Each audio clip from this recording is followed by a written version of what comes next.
Sweet dreams. You have a big race tomorrow. Don't it up.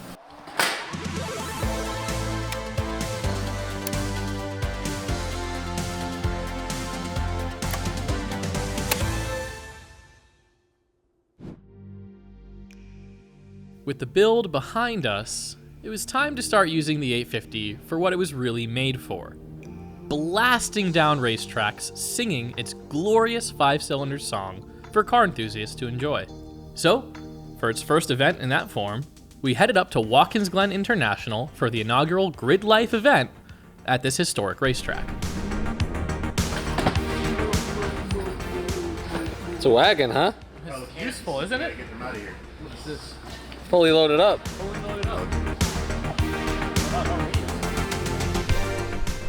Upon arrival, a rather giddy Nate Vincent insisted on loading the whole crew up into the truck to show us around Watkins Glen. After having raced here in AER, TC America, and IMSA, he certainly had a lot to say. Kind of stick to the left, and then you kind of straighten it out and hug to the wall on the right.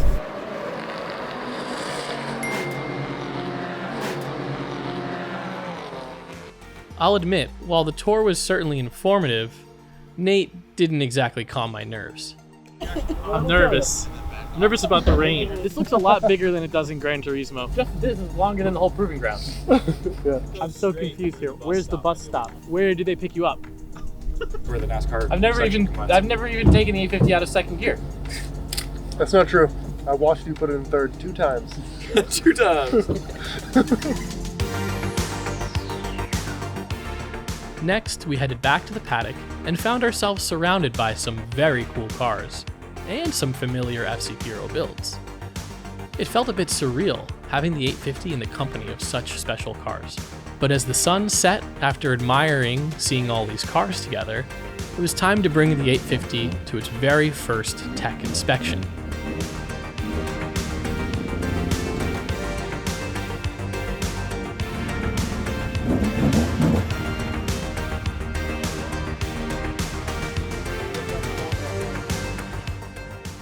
With just a few additional zip ties, the 850 was given the big okay to run at Watkins Glen this weekend. ITBs though. Hey, they noticed. Yeah, this thing's gonna sound wild. Cast tech? Yep. Now what? Gotta put a couple zip ties on a few things and we're good to go.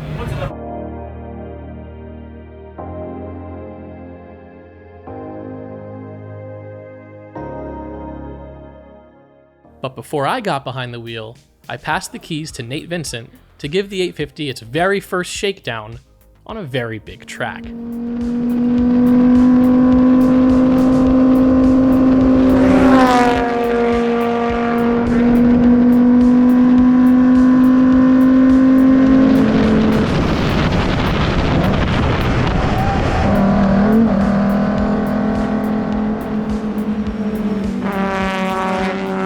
Having only run the 850 on the little FCP Hero Proving Grounds all this time, and never with another vehicle on track with it, I had no idea what to expect. I was shocked. Nate absolutely wheeled the 850 around Watkins, passing every car in his way. It was better than I ever could have imagined. But don't hear it from me. Dude, the car's awesome. It was awesome. It was so much fun. Really? I was out there with the biggest freaking smile on my face. I literally wanted to grab my cell phone out of my pocket and call you. I'd be like, Jacob, this is awesome! This is so cool, dude! I was literally racing. I went to the grandstands and I literally, you went around there, I ran the truck, drove to another spot. Literally, as the corner coming around, I literally slammed into the car, got out of the truck just to catch you going around the turn. Dude, it sounds insane. It sounds insane. I think I shifted 3 times the whole time because you revved to the moon.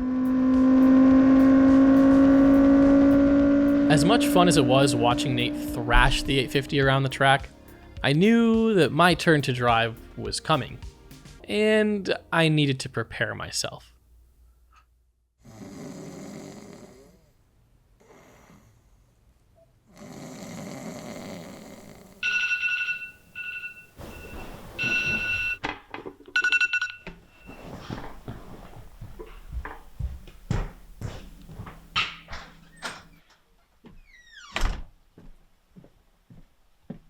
Ready to go racing?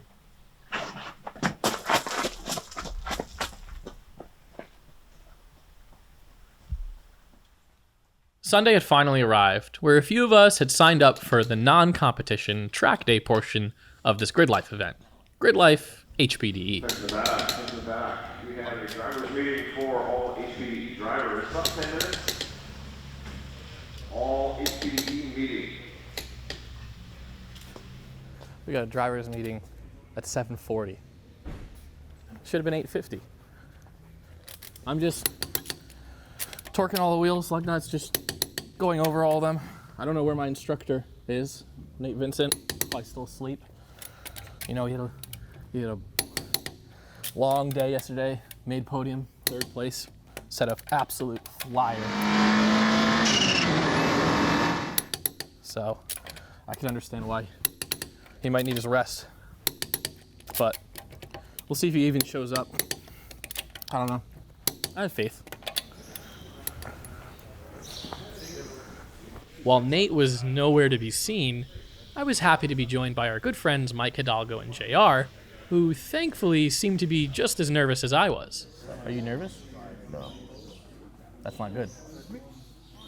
You're supposed to be nervous. Are you nervous? Of course. Are you nervous? Yeah, it's wet out, dude. It's literally one Literally of the our fastest, first track day. It's one of the fastest racetracks in the country. Yeah. It's been raining for the past 4 days straight. Why would I not be nervous? That's the perfect rain, novice. Did I say rain? Rain. First time on the big track. Stir the pot together. And you're not nervous? Take a sip out of it. Oh, you've done a lot of sim racing. He's done a lot of sim racing. No big deal. But he's in intermediate. Let me just remind you of something.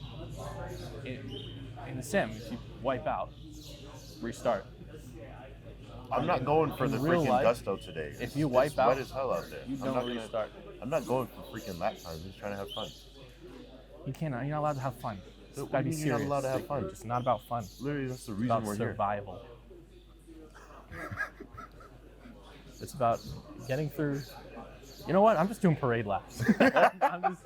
And you have to drive your car home too. Yeah. Yeah, that's. Gotta take it easy. At the drivers' meeting, we went over the basics of track driving and what all the flags meant. And if you'd ever gone go-karting and actually paid attention to those little orientation videos they showed you, you'd probably recognize most of these flags and their meanings. With the initial drivers' meeting complete, beginners were then sent to the classroom for some additional lecturing. I feel like I'm back at school. They're probably gonna give us like quizzes. They're probably gonna quiz us. Are we in the wrong class? Quiz, dude. Freaking knew it. What's up? All right, thank you. Are you guys gonna test us? Is this a test? Yeah, you gotta fill it. They never called my name. I don't think I'm supposed to be here. I don't think I'm in this class. I think I'm in the wrong class. What period is this? As if I wasn't nervous already, the entire purpose of this meeting was to scare you. We discussed all the ways we could crash, total our cars, and possibly kill one another. Oh, and we also learned all the places we were not allowed to pass. There's a couple of things here. It just says high risk. High risk. High risk. You know which one Nate passed in all these. He passed in all of them. Thinks he can do whatever he wants because he raced in IMSA once. But hey, fear is good. Having no fear is dangerous. And I certainly didn't want to drive with a bunch of people who didn't have any fear. My lugs are good. My axle nuts are good. Oil is good. Coolant's good. All I have to do is just tire pressure, and otherwise the car's good.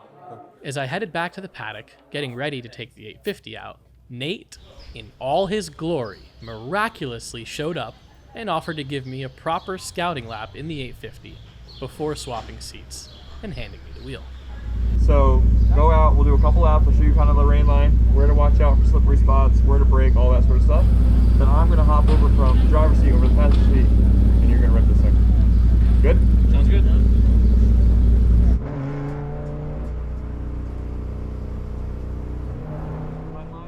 As Nate took me around, he pointed out all the places where water would collect on the track and showed me the ideal rain line for those slippery conditions.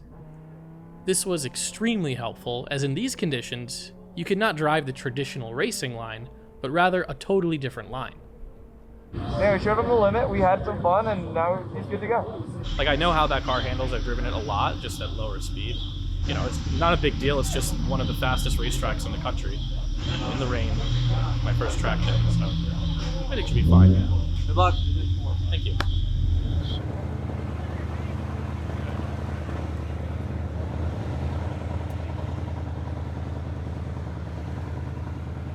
Finally, it was time for me to get behind the wheel.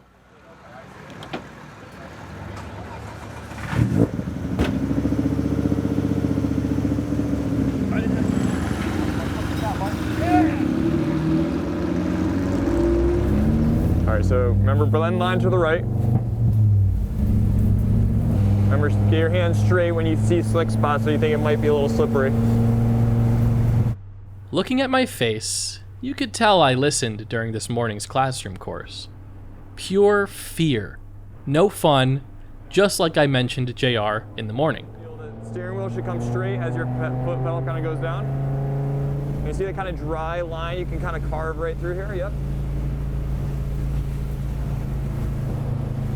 This is a good spot to blip down to second gear if you're comfortable. Yep.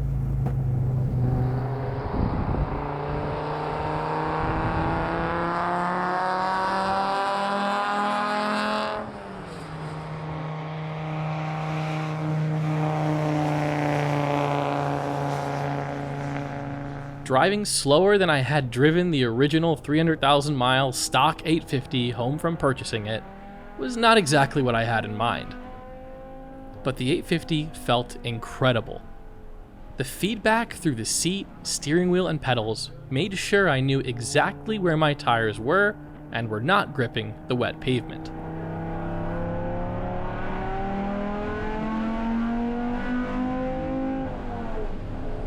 After a couple of laps, I was able to just get a taste of that glorious 5-cylinder sound bouncing off the walls of Watkins Glen.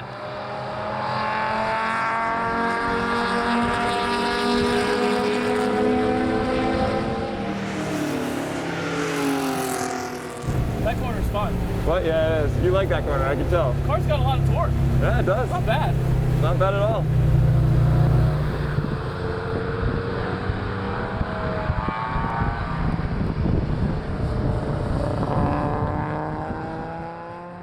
But really, in these conditions, it wasn't the time to push the limits. While the rain was certainly a bummer, I couldn't help but take in the moment. Having the privilege of driving my 850 around such a historic racetrack was something special. Rather than attacking the corners, I thought about all the incredible race cars and influential drivers that took these very same corners throughout history. We certainly weren't going to be making history at Watkins Glen this weekend, but boy, was this an unforgettable start to my track day journey with the 850. With the next Grid Life event a month away, I took the time to address some small issues with the 850 and rack up some additional seat time at our home track, Lime Rock Park, all in an effort to best prepare myself for the next adventure. Welcome to Grid Life Midwest.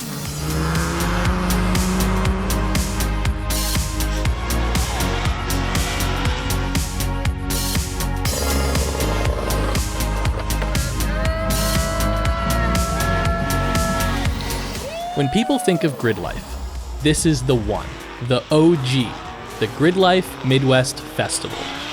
Huge crowds, loud music, partying, gaming, and of course, driving. And while Midwest is certainly much more lively than Watkins Glen, Gingerman Raceway itself is a far less intimidating track. In fact, fun fact, Gingerman Raceway is touted as being one of the safest racetracks in the United States. This time we're competing in Time Attack Club TR track battle. If you look at the little transponder on the grill, that means that we're gonna see what sort of lap times this 850 does. I don't expect the car to be super competitive. I'm not here to win any trophies, but we know the car's gonna look good. We definitely know it's gonna sound good. And we're just gonna have some fun, so let's get out to it. All remaining cars who have not competed yet this weekend in Time Attack, I need you to grid ASAP. All remaining cars to grid.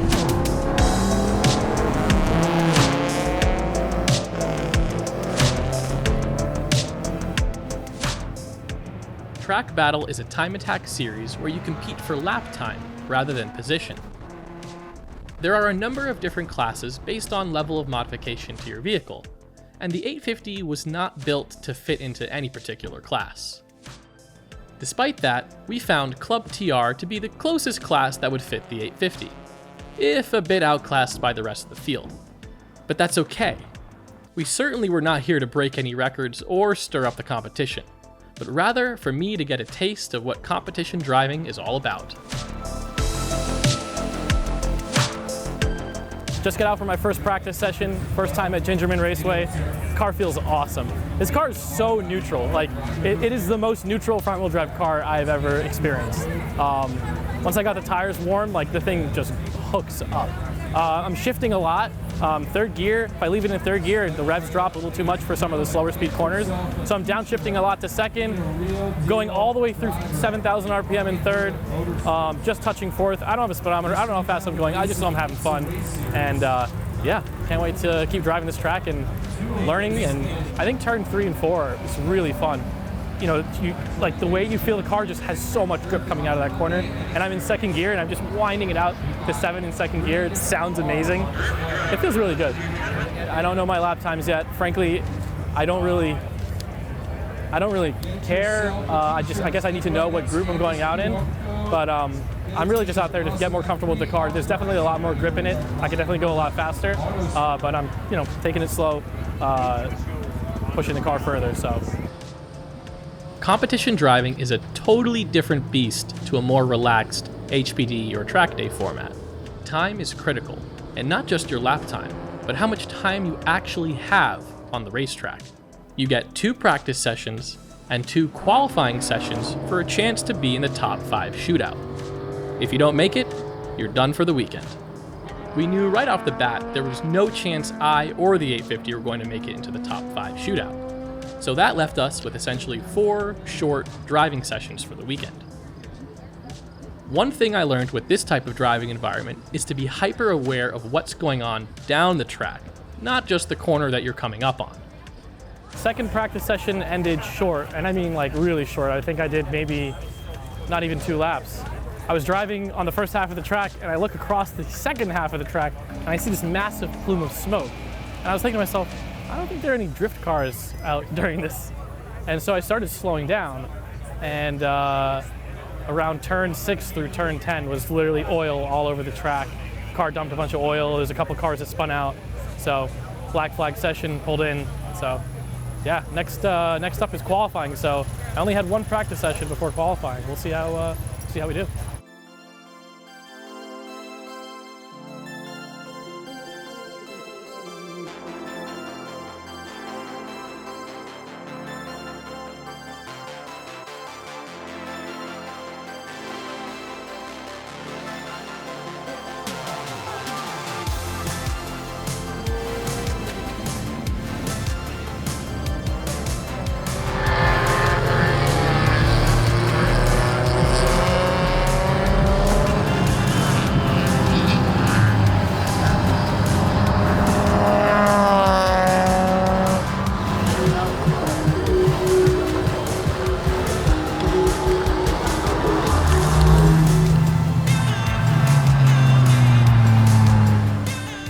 But the short amount of time I had on the track was really something. The track surface at Gingerman made the 850 feel like it had endless grip. Each corner I tried pushing a little harder to discover there was still more left in it. Gingerman as a whole really felt like a much bigger FCP Euro Proving Grounds. With 2 long straightaways, I could really open up the 850 past 7,000 RPMs and hear those individual throttle bodies sing. I was having so much fun just driving the 850 that I completely forgot to pay attention to my lap times at all. Coming off my last session of the weekend, I pulled back into the paddock, relieved that the 850 took all the abuse I put it through without skipping a beat, and with just a bit more track experience under my belt. Just got back from my last session of the weekend. This car is so much fun to drive. I'm not looking at lap times. I don't have a working speedometer. I don't know how fast I'm going. It sounds like I'm going 1,000,000 miles an hour. The car is really forgiving. Like it is really, really forgiving. It handles well. We thrashed the car the entire weekend and it didn't skip a single beat. I mean, literally, like, knock on plastic, nothing went wrong. So that's a huge win. It's one thing driving the car on the SPO Proving Grounds. That's kind of where we started with this, but we've been to Watkins Glen in the rain, Gingerman Raceway in the burning sun. We've had a lot of fun. Admittedly, the 850 feels a little outclassed by some of the other really fast cars here, but it's probably more so my driving than the car. I know I keep saying this, that the car looks good and the car sounds really good, and in the future I think maybe it'll be fast. But for now, it's about driving, it's about getting out to these events, meeting you guys, having fun. That's what this is all about, guys, just having fun. I came dead last. Maybe next year I'll beat one other vehicle. Should have been put with the Honda Fits. I'll smoke the Honda Fits. You hear that, Danny? Smoke the Honda Fits. Coming for you, Danny. I shouldn't be proud of beating Honda Fits, should I? I don't think so. I don't even think I beat any Honda Fits this weekend. I don't think so. There's a lot more in this car. It's really driver mod here, you know? Admittedly, the car could use some more power. I think some of you guys have been screaming at me to turbocharge it. That's never gonna happen. Just listen, I'm gonna say it right now. That is never going to happen. We're never gonna turbocharge this car, okay? I will keep trying to make Power NA 1 horsepower at a time, okay? It's never gonna happen. Now, supercharger, that's not a turbocharger, is it? But that about wraps it up for this bonus episode. We really hope you enjoyed it. And yeah, we'll see you soon in possibly another bonus episode, possibly another season. You can let me know what you guys want to see. Stay tuned.